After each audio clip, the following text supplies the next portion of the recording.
Hello बच्चों। तो बच्चों पिछले लेक्चर में हमने अरिथमेटिक प्रोग्रेशन स्टार्ट किया था। उसके बेसिक चीजों को हमने सीखा था और बहुत बेसिक सवाल एनसीईआरटी के पहले एक्सरसाइज से एक्सरसाइज 5.1 से हमने सॉल्व किया था। अब आज हम लोग जो हमने पिछली क्लास में पढ़ा है उसी को आर डी शर्मा में ये एपी आपका चैप्टर नंबर 9 है। चैप्टर नंबर 9 का एक्सरसाइज 9.2 बिल्कुल सेम चीज है, उसी को हम लोग उससे कुछ सवाल जो हम लोग करने जा रहे हैं। ठीक है बच्चों, तो एक क्वेश्चन है आपके आर डी शर्मा का। ये क्वेश्चन देखते हैं जरा। क्वेश्चन कह रहा है कि find AP whose first term is 10 and common difference, ये आप खुद से करेंगे बच्चों, and common difference is 3। ये पहला सवाल है। उसी तरीके से दूसरा क्वेश्चन है, ये कह रहा है कि write AP whose first term is 4 and common difference is -3। ठीक है, ये दूसरा सवाल। तीसरा सवाल है आपका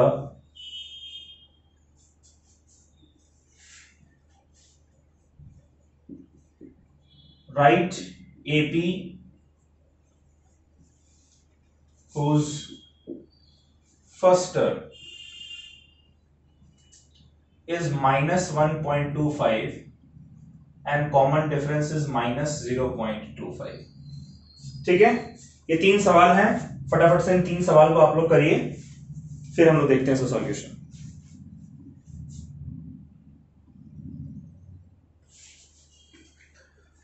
कर लिया बच्चों? चलिए देखते हैं। कह रहा है कि आपको एक एपी फाइंड करना है जिसका फर्स्ट टर्म 10 दिया हुआ है। इसके सॉल्यूशन में आप क्या लिखेंगे? फर्स्ट टर्म का मतलब कि ए आपको गिवन है 10 के बराबर और जो कॉमन डिफरेंस है वो आपको दिया हुआ है 3। तो क्या हम लोग एपी फॉर्म कर सकते हैं? याद करिए, मैंने एपी का आपको सीक्वेंस लिखना सिखाया था इस तरीके से, A plus D, A plus 2d, A plus 3d and so on, है ना? ऐसा सिखाया था हमने, सीखा था हमने। तो ए हमारा है 10 के बराबर, ए प्लस डी हमारा कितना हो जाएगा? ए प्लस डी यानी कि 10 प्लस 3 यानी कि 13 के बराबर। अच्छा, ए प्लस 2d कितना हो जाएगा बच्चों? ये हो जाएगा ए की जगह 10 लिखेंगे और डी की जगह 3, तो 2 इंटू 3 6 यानी कि 10 प्लस 6 16। उसी तरीके से ए प्लस 3d यानी कि 10 प्लस डी है 3, तो 3 इंटू 3 हो जाएगा 9 यानी 19। तो जो एपी हमारा बनकर आ रहा है वो एपी क्या है? पहला टर्म 10, फिर अगला 13, फिर 16, फिर 19 और ये आपका कंटिन्यू चलेगा। ठीक है, ये मैच कर लीजिए आप। अगला क्वेश्चन कह रहा है कि right AP whose first term, A given है आपको, सेम क्वेश्चन में कोई डिफरेंस नहीं है। अच्छा, आपने डायरेक्ट भी नहीं लिखना है कि ठीक है भाई एपी हमें दिख रहा है कि 10 और 3 है, तो ये डायरेक्ट नहीं लिखना है, ये आपको करके शो करना पड़ेगा। पूरा प्रोसेस होना चाहिए ना, पता चले, वरना पता चलना चाहिए आपने किस तरीके से इसको सॉल्व किया है। तो a की वैल्यू आपको गिवन है 4, a प्लस डी क्या हो जाएगा? 4 प्लस डी की जगह हम लिखेंगे -3 यानी कि 4 प्लस इंटू माइनस माइनस, तो 4 माइनस 3 ये हमारा हो जाएगा 1 के बराबर। अच्छा, a प्लस 2d क्या होगा? 4 प्लस 2 इंटू -3, तो प्लस इंटू माइनस, यहां पर माइनस हो जाएगा, 2 3 6, 4 माइनस 6 हो जाएगा -2। ठीक है, और एक और लिख लेते हैं, a प्लस 3d भी लिख लेते हैं। चलिए, ये हो जाएगा 4 प्लस 3 इंटू -3, तो प्लस इंटू माइनस माइनस यानी 4 माइनस 3 3 9, 4 माइनस 9 -5। ठीक है, अब जो एपी हम लोग लिखते हैं बच्चों, किस ऑर्डर में लिखते हैं? ए plus D, A plus 2d, फिर a plus 3d and so on. तो यहां से हमें AP जो मिलेगा वो क्या है? A हमारा है 1, a प्लस डी हमारा है, सॉरी a हमारा 4 है, ए हमारा 4 है, ए प्लस डी हमारा 1 है, ए प्लस 2d हमारा -2 है, ए प्लस 3d हमारा -5 है, एंड सो ऑन। क्लियर है? अच्छा, इसी तरीके से अगला हम लोग देखते हैं। नेक्स्ट क्या है हमारा? अब देखिए यहां पर क्या कह रहा है, एपी हुज फर्स्ट टर्म, ए आपको गिवन है -1.25 के बराबर, और कॉमन डिफरेंस आपको गिवन है -0.25 के बराबर। ठीक है, तो ए तो हमें पता चल गया, ए प्लस बी हमारा कितना होगा, ए हमारा है -1.25, फिर प्लस आता है, और फिर डी की जगह -0.25, तो प्लस और माइनस मिलकर माइनस हो जाएगा, दोनों साइन नेगेटिव है इसलिए ऐड कर देंगे, ये हो जाएगा -1.50 होगा। अच्छा, a प्लस 2d कितना होगा बच्चों? a है -1.25 प्लस 2 इंटू -0.25, तो ये देखिए क्या होगा, प्लस इंटू माइनस माइनस हो जाएगा, ये भी माइनस ये भी माइनस, दोनों ऐड होंगे, 2 इंटू 0.25 कितना होता है 0.50, और 1.25 ये हो जाएगा -1.75। एक और टर्म फाइंड कर लेते हैं, a प्लस 3d, आप चाहे तो यहां भी छोड़ सकते हैं, आप चाहे तो a प्लस 4d भी निकाल सकते हैं, कोई फर्क नहीं पड़ता है। -1.25 प्लस 3 इंटू -0.25 है ना, तो 3 इंटू 0.25 होता है 0.75, और ये नेगेटिव हो, प्लस इंटू माइनस माइनस, तो ये -1.25 ये -0.75, यानी कि ये पूरा टर्म हो जाएगा -2। तो AP जो हमने सीखा है लिखना, वो AP किस फॉर्म में लिखते हैं, a plus b, a plus 2d, a plus 3d, and so on, right.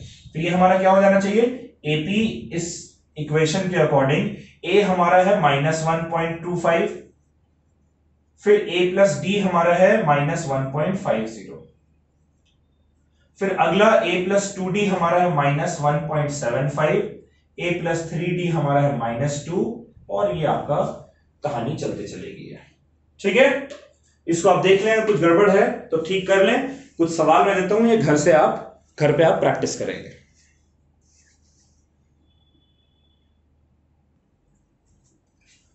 चलिए बच्चों, ये आपका होमवर्क है, घर पे आप करेंगे खुद से इसको।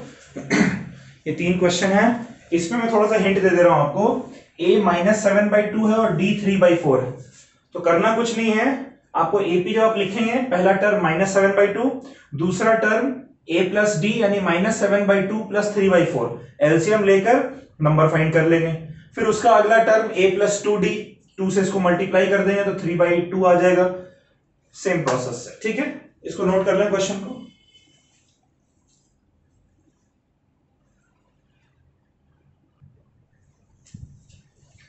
ठीक है, चलिए एक क्वेश्चन देखते हैं बच्चों। ये क्वेश्चन है, शो दैट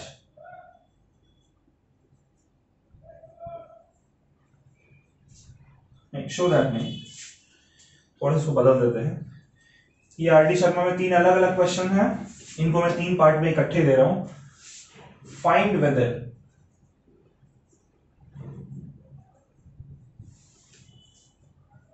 गिवन इक्वेशन, अब मैं आपको एक इक्वेशन दे रहा हूं, इज AP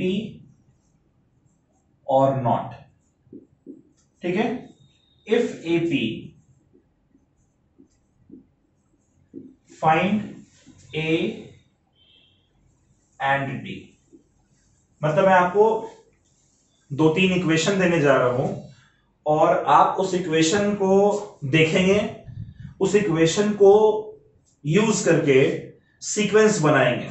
ठीक है, और सीक्वेंस बनाकर आपको चेक करना है कि वो AP है या नहीं, अगर AP है तो A और D दोनों आपको फाइंड करना है। चलिए, तो मैं 3 इक्वेशन आपको दे रहा हूं, पहला वाला मैं आपके लिए सॉल्व करूंगा, दूसरा वाला आपने खुद से सॉल्व करना है। पहला है 5n-4, ये इक्वेशन। ठीक है, दूसरा इक्वेशन हमारा है 3n² -2, और अगला है -4n +5। ठीक है, चलिए मैं पहला वाला आपके लिए सॉल्व कर देता हूं। ये एक इक्वेशन आपको दिया हुआ है, इस इक्वेशन को आपको पता करना है कि एपी है या नहीं।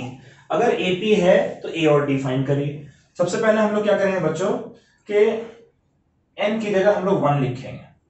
ठीक है, एन की जगह हम लोग आप वैसे तो कहीं से भी शुरुआत कर सकते हैं, चलिए एन को हम लोग 0 लिखते हैं। ठीक है, n इज इक्वल टू 0। अगर n 0 है तो 5n माइनस 4 कितना हो जाएगा? 5 इंटू 0 0 यानी कि -4 हो जाएगा। अगर n आपका 1 के बराबर होगा, आप कहीं से भी शुरुआत कर सकते थे, कोई जरूरी नहीं था n को 0 से ही स्टार्ट करना, आप n को 5 से स्टार्ट कर सकते थे, -2 से स्टार्ट कर सकते थे, कोई फर्क नहीं पड़ता है। अगर n की जगह 1 पुट करें, 5 1 5, ठीक है, इसको 5 इंटू 0 कर दे रहा है, 5 इंटू 0 -4, यहां पर हो जाएगा 5 इंटू 1 -4, यानी कि ये 1 के बराबर होगा। n जब आपका 2 होगा तो ये हो जाएगा 5 इंटू 2 -4, 5 2 10 -4 यानी 6। जब n 3 के बराबर होगा तब ये हो जाएगा 5 इंटू 3 -4, 5 3 15, 15 -4 कितना होता है बच्चों? 11। यानी कि ये जो हमारा सीक्वेंस बन रहा है, ये सीक्वेंस हमारा कुछ इस तरीके का है। पहला टर्म हमारा है -4, अगला टर्म है 1, फिर 6, फिर 11 एंड सो ऑन। ठीक है, ये हमें एक सीक्वेंस दिया गया है। अब इस सीक्वेंस में आप क्या करेंगे, आपको पता करना है कि ये एपी है या नहीं। कैसे पता करते हैं कि एपी है या नहीं? कॉमन डिफरेंस निकालकर। ठीक है, मतलब डिफरेंस निकालकर हर दो सक्सेसिव टर्म का, अगर वो डिफरेंस कॉमन डिफरेंस है तो एपी है। तो हम लोग ऐसा करते हैं कि पहले हम लोग a2 माइनस a1 करते हैं। कितना है बच्चों? a2 हमारा कितना है? 1 माइनस a1 कितना है? -4। तो माइनस माइनस प्लस हो जाएगा, 1 + 4 5 हो जाएगा। अच्छा, a3 माइनस a2 करके देखते हैं। a3 की वैल्यू कितनी है? 6 माइनस a2 की वैल्यू 1, 6 माइनस 1 हो गया 5। फिर a4 माइनस a3 भी करके देखते हैं। a4 हमारा कितना है? 11, a3 हमारा है 6, 11 माइनस 6 कितना हो जाएगा? 5। ठीक है, यानी हर केस में आप देख रहे हैं कि कॉमन डिफरेंस जो है आपका वो 5 के बराबर ही मिल रहा है, यानी कि ये एक एपी है। तो कॉमन डिफरेंस 5 है और फर्स्ट टर्म इसका कितना है? -4। एक तो हमें ये जो फाइंड करने को ये भी फाइंड कर लिया, और एक हमने देख लिया कि yes it is an AP. आप बात समझ रहे हैं? इस इक्वेशन में n की जगह मैंने 0 1 2 3 इस तरीके से वैल्यूज पुट किए और मैंने नंबर्स फाइंड कर लिए, उसका एक सीक्वेंस बना लिया, उस सीक्वेंस का कॉमन डिफरेंस मैंने फाइंड किया। ठीक है, देखा कि कॉमन डिफरेंस सेम है, सेम है यानी एपी है, तो सेम लिख दिया, कॉमन डिफरेंस लिख दिया, और पहला टर्म जो है सीक्वेंस का वो ए लिख दिया। उसी तरीके से इन दोनों को आप फाइंड करके एक बार देखिए।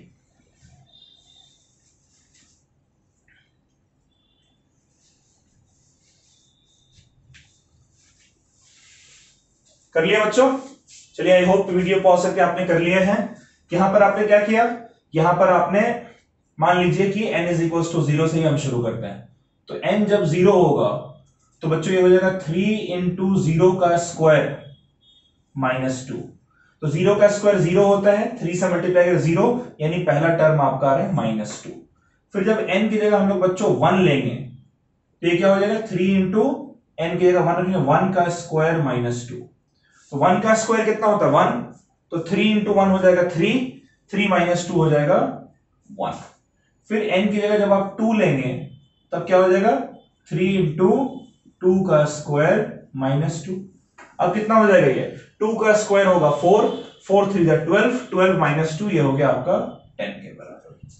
और एक और ले लेते हैं, n की जगह 3 ले लेते हैं। ठीक है, ये आपका हो जाएगा 3 इंटू n की जगह 3, तो 3 का स्क्वायर -2, 3 का स्क्वायर होता है 9, 9 3 27, 27 - 2 ये हो जाएगा आपका 25। ठीक है, तो जो सीक्वेंस हमारा बनकर आया है बच्चों, वो सीक्वेंस हमारा है -2 1 10 25, और ये n को बढ़ाते चले जाएंगे तो और नंबर्स आपको मिलते चले जाएंगे। अब जरा a2 माइनस a1 करते हैं। क्या होगा? a2 कितना हमारा है? 1 माइनस a1 कितना है? -2। ठीक है, तो ये आपका हो गया माइनस माइनस प्लस, तो 1 + 2 हो गया आपका 3 के बराबर। अच्छा, a3 माइनस a2 करके देखते हैं। a3 कितना है? 10 माइनस A2 कितना है 1, ये आपका आ रहा है इक्वल्स टू 9। क्या डिफरेंस दोनों में सेम है? सेम नहीं है ना, यानी कि चूंकि कॉमन डिफरेंस नहीं है तो आप लिखेंगे no it's not an AP. आप सबका यही आया है।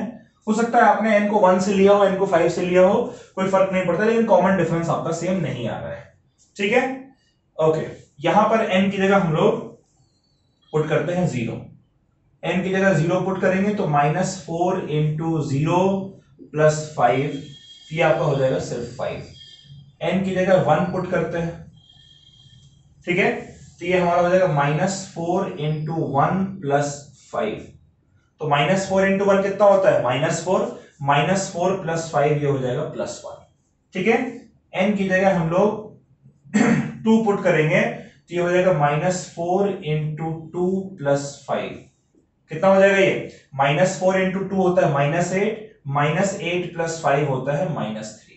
वैसे ही n की जगह 3 पुट करेंगे तो ये हमारा हो जाएगा -4 इंटू 3 प्लस 5, -4 इंटू 3 -12, -12 प्लस 5 हो जाएगा -7। यानी जो सीक्वेंस हमारा निकल कर आ रहा है वो हमारा है 5, 1, -3, -7 एंड सो ऑन। अब यहां पर देखिए A2 माइनस A1 करके देखते हैं।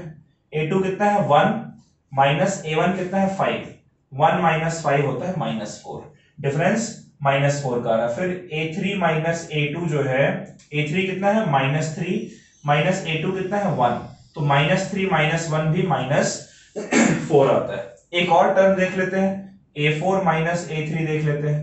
A4 कितना है -7 माइनस, फिर ये होगा -3, तो minus into minus plus, -7 plus 3 भी -4 आता है। यानी हर केस में डिफरेंस हमारा कॉमन है, ये हमारा -4 के बराबर है, इसलिए पहला टर्म में लिख देते हैं। पहला टर्म हमारा 5 के बराबर है और ये AP है। Yes it is an AP। ठीक है बच्चों, तो इस तरीके से आपको कोई भी इक्वेशन दिया रहेगा, वहां जो भी वेरिएबल है उसकी वैल्यूज पुट करके सीक्वेंस बनाएंगे, उस सीक्वेंस को का कॉमन डिफरेंस चेक करेंगे। अगर कॉमन डिफरेंस सब में सेम है, कॉमन है, तो उस केस में वो एपी है, अगर सेम नहीं है तो एपी नहीं है। ठीक है, इसको आप नोट कर लीजिए।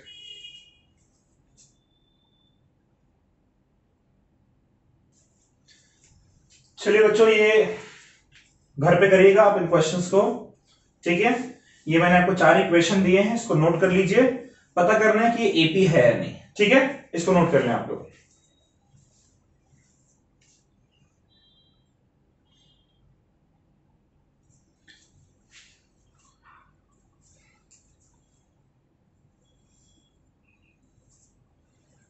एक सवाल देखते हैं बच्चों, word problem kind of question है ये। कह रहा है the cost of digging a well, the, ये एक्सरसाइज 9.2 से ही है। The cost of digging a well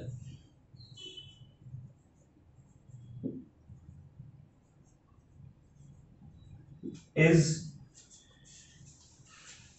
₹150, ₹150 for first meter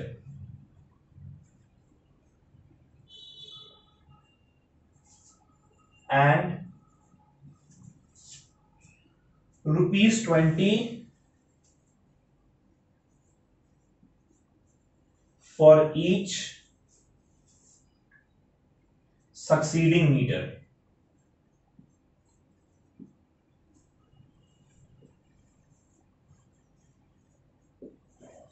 आपको पता करना है कि ये एपी है या नहीं है।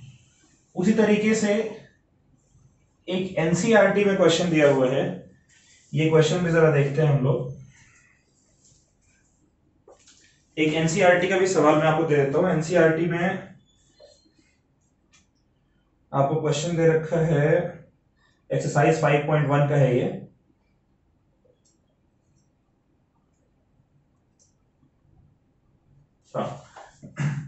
कह रहे हैं कि taxi fare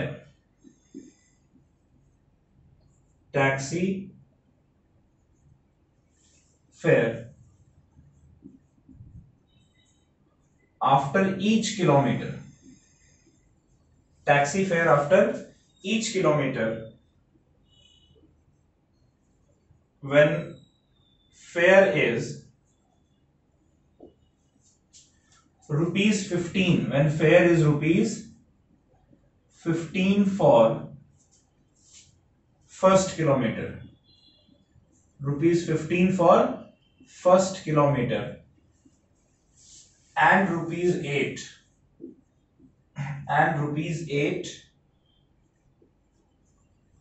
for each additional kilometer.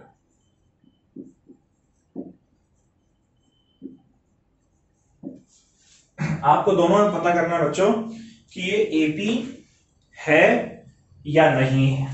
ठीक है, तो इसको जरा समझते हैं कैसे करेंगे। मैं एक क्वेश्चन कर दे रहा हूं, दूसरा आपने खुद से करना है। ठीक है, फिर हम लोग उसका सॉल्यूशन देखेंगे। तो ये हमारा एक क्वेश्चन है। क्वेश्चन कह रहा है कि cost of digging a well, cost of digging a well is rupees 150 for first metre. तो फर्स्ट मीटर का कॉस्ट क्या है बच्चों? फर्स्ट मीटर के लिए कॉस्ट रुपीज 150। ठीक है, फिर क्या है rupees 20 for each succeeding metre, यानी सेकेंड मीटर का कितना होगा, या 1 मीटर के लिए 2 मीटर के लिए ऐसे देखते हैं। 1 मीटर के केस में आप 150 रुपए दे रहे हैं, 2 मीटर के केस में कितना देंगे भाई? 2 मीटर यानी कि पहला मीटर और फिर अगला मीटर। तो पहले मीटर के लिए 150 था, फिर 20 और है, यानी कि ये हो जाएगा रुपीज 170। फिर 3 मीटर अगर होगा तब कितना कॉस्ट होगा? ठीक है, ये इसको आप लिख सकते हैं ऐसे, रुपीज 150 प्लस 20 यानी कि रुपीज 170, है ना। फिर अगला क्या है रुपीज 170, तो आपका था ही 2 मीटर के लिए, तीसरे मीटर में 20 और देना पड़ा, ये हो गया रुपीज 190। फोर्थ मीटर 4 मीटर अगर टोटल होगा तब कितना होगा? 3 मीटर के लिए 190 था और 20 रुपए चौथे मीटर के लिए और, यानी कि ये हो गया आपका रुपीज 210। यानी कि जो सीक्वेंस आपका बन रहा है वो सीक्वेंस आपका इस तरीके से बन रहा है, 150, 170, 190, 210 एंड सो ऑन। बन रहा है बच्चों। अब देखना है कि ये एपी है या नहीं। वैसे हमें दिख रहा है कि एपी है, लेकिन करेंगे क्या हम लोग? A2 माइनस A1 डिफरेंस निकालेंगे। तो A2 कितना है? 170, A1 कितना है? 150, डिफरेंस कितना आया? 20 का। A3 माइनस A2 कर लीजिए, A3 कितना है? 190, राइट। A3 190 माइनस A2 है 170, फिर से 20 आ रहा है। A4 माइनस A3 करके देखिए, A4 कितना है? 210 माइनस 190, ये कितना हो जाएगा? 20। यानी आप हर केस में देखिए तो जो कॉमन डिफरेंस है वो आपको 20 रुपीज का आ रहा है ना। यानी कि जब डिफरेंस कॉमन है यानी कि yes it is an AP. ठीक है बच्चों, तो इस तरीके से आप अगला सवाल ये वाला आप खुद से करें एक बार, फिर हम लोग देखते हैं, चेक करते हैं इसको।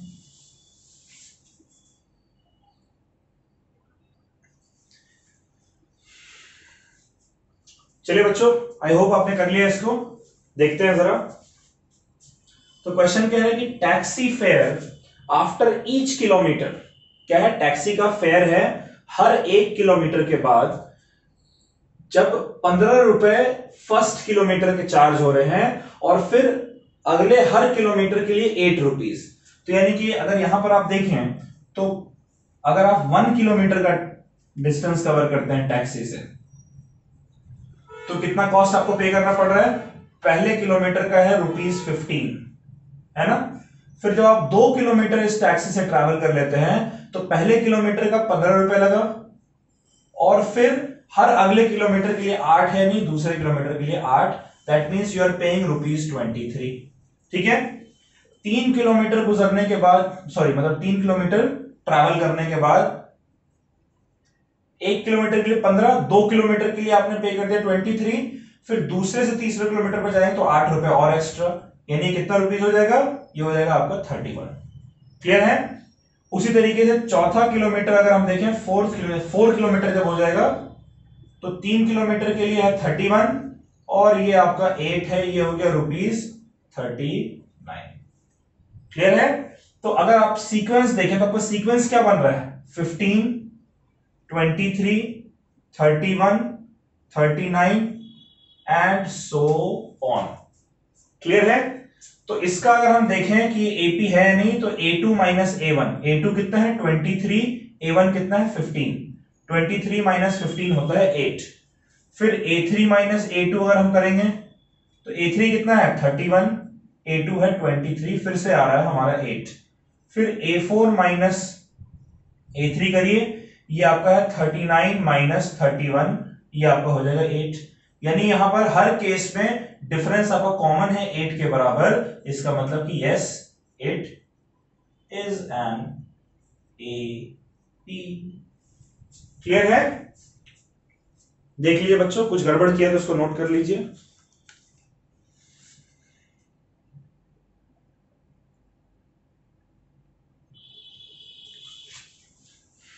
तो बच्चों ये एक सवाल है, इस सवाल को भी जरा देखते हैं। ठीक है। ये क्वेश्चन कह रहा है कि marks scored by a student in mathematics is 72, science is 79, English is 86, Hindi is 93 and social science is 97। Is the marks in form of AP. तो अगर हम जो भी मार्क्स ऑब्टेन्ड है उसका सीक्वेंस बनाए। ठीक है, क्या बनाए बच्चों, sequence of marks obtained, sequence of marks obtained. तो क्या सीक्वेंस है, एक तो 72 है, दूसरा फिर 79 है, फिर 86 है, फिर 93 है और 97। सबसे पहले ये बताइए इनफाइनाइट एपी है या फिर फाइनाइट एपी है। फाइनाइट एपी है ना बच्चों, क्योंकि उसका आखिरी टर्म भी हमें पता है। क्लियर है। तो अब इस एपी अगर हमें पता करना है कि एपी है तो हर सक्सेसिव टर्म के बीच का डिफरेंस हमें निकालना पड़ेगा। तो डिफरेंस हमारा A2 माइनस A1 क्या है, 79 माइनस 72 यानी कि 7 के बराबर, राइट। फिर हमारा A3 माइनस A2 ये कितना है 86 माइनस 79 जो कि 7 के बराबर है। अभी तक दिख रहा है एपी है, राइट। डिफरेंस कॉमन आ रहा है। A4 माइनस A3 ये कितना है, A4 हमारा है 93 माइनस 86, ये हमारा 7 के बराबर है।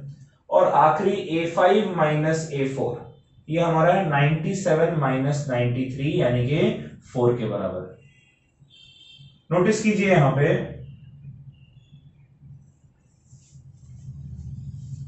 बच्चों, पहले 3 डिफरेंसेस तो हमें कॉमन मिल रहे हैं, लेकिन आखिरी डिफरेंस हमारा कॉमन नहीं है। लेकिन सीक्वेंस में 97 को तो नहीं हटा सकते ना, इंक्लूडेड होगा। तो आप लिखें कि D is not common, D is not common, so it is not in form of, it is not in form of AP. ठीक है। तो अगर एक टर्म भी आपका, एक कॉमन डिफरेंस, अगर एक डिफरेंस भी आपका बाकी सबसे नहीं मिलता है तो उस केस में ये आपका एपी नहीं होगा। जब आपका फाइनाइट टर्म का एपी दिया होगा तो हर सक्सेसिव टर्म के बीच का डिफरेंस आप फाइंड आउट कर सकते हैं। चलिए बच्चों नोट कर लीजिए।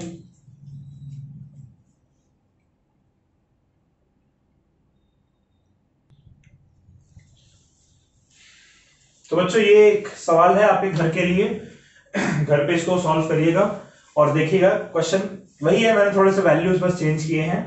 क्वेश्चन कह रहा है कि marks scored by student in mathematics is 76.5, science 79, English 81.5, Hindi 85 and social science 87.5। क्या ये मार्क्स एपी के फॉर्म में है, ये आपको पता लगाना है। ध्यान से इसमें डिफरेंस निकालिएगा और डिफरेंस निकालकर देखिएगा सारे डिफरेंसेस सेम अगर हैं तो एपी के फॉर्म में है, नहीं है तो एपी के फॉर्म में नहीं है। ठीक है। तो इसको आप क्वेश्चन लिख लें, अच्छे से प्रैक्टिस करिएगा। एक्सरसाइज 9.2 आर डी शर्मा से और एनसीईआरटी से एक्सरसाइज 5.1। चलिए आज के लिए इतना काफी है बच्चों, मिलते हैं फिर अगले लेक्चर में एक नए टॉपिक के साथ। Bye bye.